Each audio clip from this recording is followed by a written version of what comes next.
क्रांती news, आवाज सर्वसामान्यांचा। नाशिक पुणे हायवेवर सिन्नर फाटा नाशिक रोड परिसरात दुपारी 4:15 वाजेच्या सुमारास एक अपघात झाला असून त्यात कोणतीही जीवितहानी झालेली नाही। रिक्षा चालक सुखरूप असून रिक्षातील 2 प्रवासी देखील सुखरूप आहेत। 2 बाईकस्वारांच्या मस्तीखोरपणामुळे वृद्ध रिक्षा चालक रिक्षा क्रमांक MH15JA 2314 यांनी त्यांना धडक न मारता त्यांचा जीव वाचवण्याचा प्रयत्न केला। रिक्षावरील त्यांचे नियंत्रण सुटले व रिक्षा थेट रस्त्यावरून झाडीमध्ये जाऊन रेल्वे पुलाच्या अलीकडे पडली। त्या रेल्वे पुलाला सुरक्षा भिंत, सुरक्षा गार्ड नसल्यामुळे व त्या गार्डकडे प्रशासनाचे लक्ष नसल्यामुळे ही घटना घडल्याचं बोललं जाते। मात्र मोठी जीवितहानी टळली आहे। सदर सुरक्षा गार्ड जागेवर उभे असून त्यामध्ये आडवे पाईप नसल्यामुळे या ठिकाणी वारंवार छोटे मोठे अपघात होत असल्याची प्राथमिक माहिती मिळाली आहे।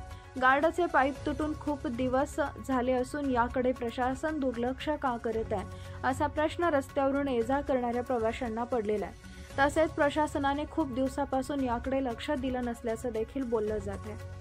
महाराष्ट्र क्रांती न्यूजसाठी मुख्य संपादक प्रकाश बागुल, नाशिक। अशाच नवनवीन बातम्या पाहण्यासाठी आमच्या महाराष्ट्र क्रांती न्यूज या YouTube चॅनलला लाईक करा, सबस्क्राईब करा आणि बेल आयकॉनला प्रेस करा।